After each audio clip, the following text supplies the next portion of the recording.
Oh yeah, look at that. That's beautiful.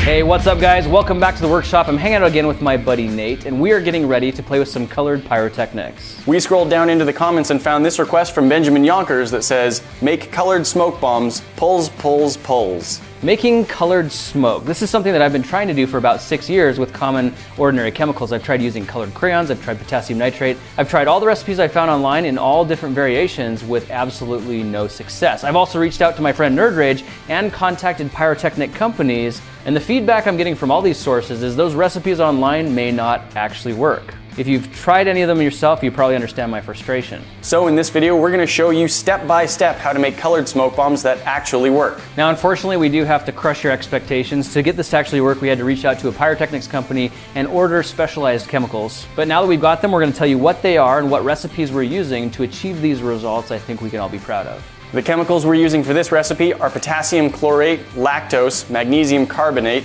industrial dyes, and good old-fashioned baking soda.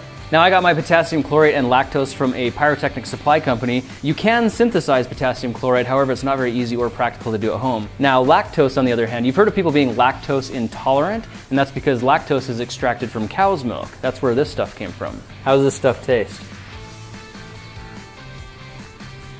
It's a little bit sweet, but I wouldn't recommend eating it by itself.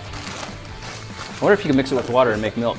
Magnesium carbonate is an inorganic salt that's obtained by mining a mineral called magnesite. So this stuff feels kind of like powdered sugar, but it's even lighter and less dense. The industrial dyes you see here came from a company called Walrus Enterprises. Now, they deal on massive scale. They're used to dealing in 50 pounds or more. So for me to get 1 pound samples, it was very difficult and very expensive, but here they are. And of course, household baking soda, which you can pick up at the grocery store. So before we color our smoke, the plan is to make a double batch of all the white ingredients, and we'll separate those into 6 different piles. Then we'll measure out the dyes and add those to the 6 different piles, giving us our different colors, in theory. So that'll give us 6 different samples to play with so we can test whether or not they're even gonna work.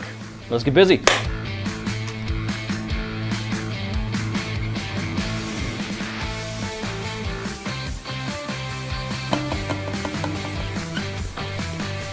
So here we are, guys. We have 128 grams of our smoke composition base. The recipe that we used was 27% potassium chlorate, 18% lactose, 16% magnesium carbonate, and 3% baking soda. So what we're gonna do now is divide this white powder into 6 different piles, just over 21 grams each. Then we're gonna measure out 12 grams of each of the colored dyes, mix those in, and theoretically, we should get some colored smoke.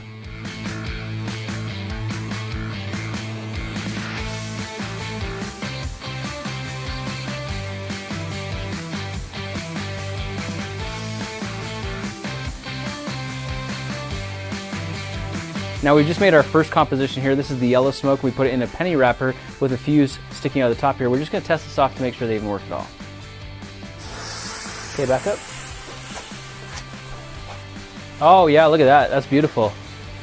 Oh, that's beautiful and a very rich yellow. It looks like we got the ratio right. If this were too little, it wouldn't be burning off at all. If it was too much, the dye would actually be turning black. So we found a very good ratio here. Ooh, and it's getting hot. Yikes, gotta stick that out. Ah! Dang. So our first test was very successful, getting them to go off in the penny wrappers. My question now is, what happens if we just let this burn in the open air? So let's set the powder down on a brick and use a lit fuse to see if we can get it to ignite. Ready?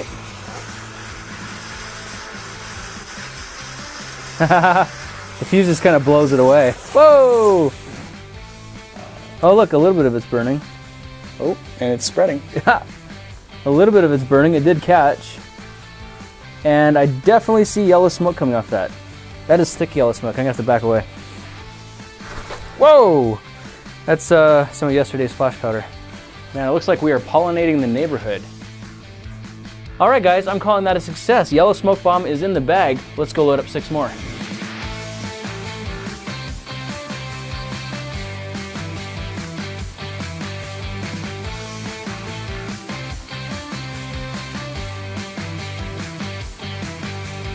All right, guys, update. Now that we know that our test smoke bomb worked, we divided all the powder up into tubes and we got 21 different smoke bombs. That was enough for 3 from every color, and we had a little bit extra, so we have 3 that are all of the colors mixed together. So now that we know these things work, there's only one thing left to do. That's to take them outside, line them all up, and light them off at the same time so we can see how all the colors work together. So outside, we're gonna set off a test blue smoke grenade, just so we can see which way the wind is blowing, and then we've got a whole lineup we're gonna set off all at once.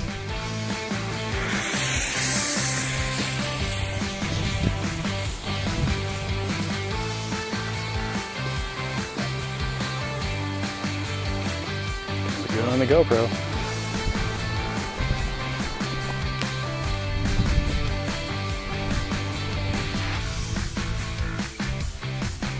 So that was kind of interesting. We had all kinds of different colors there. We had like violets, blues, a little bit of gray smoke, but I'm calling that a success because it was colored. So let's go ahead and get the whole lineup and light them off at once.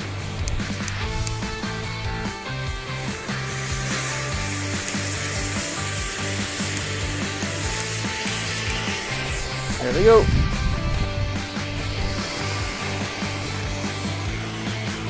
They're all kind of going the wrong way. Let's look at that there.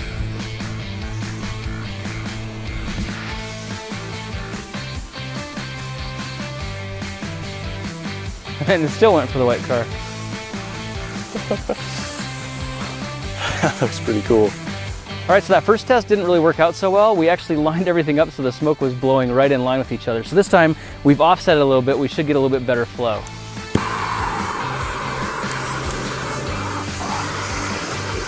I got him. That's why we have a backup. Oh, that's pretty. The red has Wow, that's beautiful. orange in it.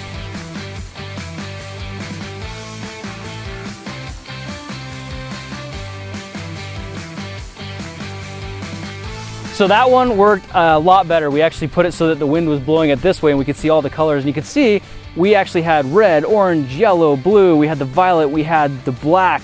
All of them seemed to work really, really well. And this mixed color wasn't just black smoke, was it, Nate? No, it was just kind of a black mixed with maroon, a really dark purple maybe. Kind of like an Ursula purple, like that dark evil purple, which was really, really fun. We got a few left over, so we're just doing it one more time.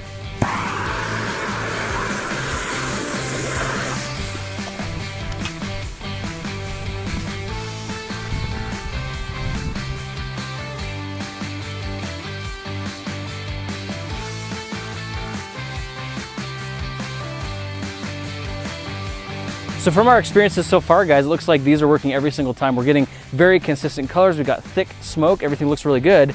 So for one final experiment, why don't we make a legitimate smoke grenade out of PVC pipe, light it off and throw it off and see how that does.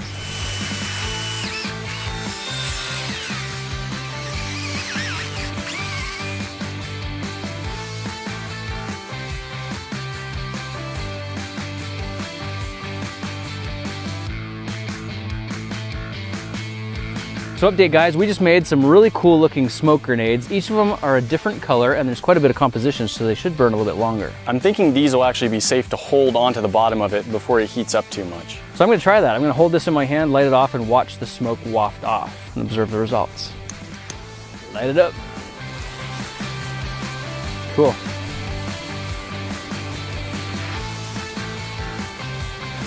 Moment of truth. Is it going to work?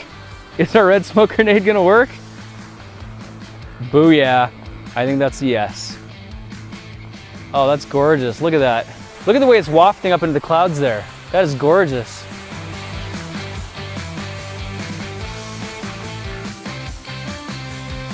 You know what else I'm thinking is you could probably throw this thing like smoke grenade style and just like have it roll into a building if you're playing airsoft or paintball. Wouldn't that be an epic smoke grenade? I'm gonna go get that before it stains us. It's still going. That was awesome. We got 3 more. Let's light another one.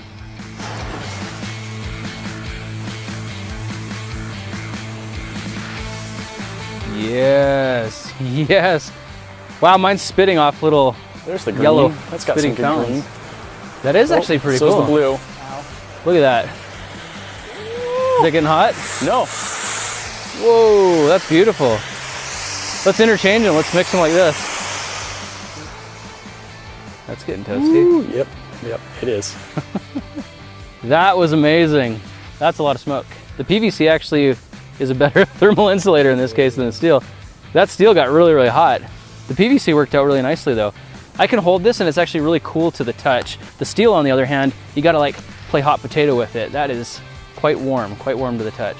What would have been cool is if we would have juggled these while they were blowing smoke. That would have been epic. In any case, I think we got a pretty good show. We learned something here. We got colored smoke to work. I'm calling that a success. So there you have it, guys. That's how you use potassium chlorate, lactose, a little bit of baking soda, and some colored dye to make yourselves some colored smoke. The right way, the way that actually works. And a huge shout out to our friend Benjamin Yonkers for putting this suggestion down in the comments below. You can go check your YouTube inbox, Benjamin. We're sending you 25 bucks. We've got a lot of materials left over, so if there's anything you want to see us do with it, tell us about it in the comments. That's right, and thanks for joining us for this experiment today, guys. We'll be looking for you in the next one. Talk to you then. Oh, look at that. You can actually see like all the ash left over on the inside. I wonder if that means these could be reusable. Whoop!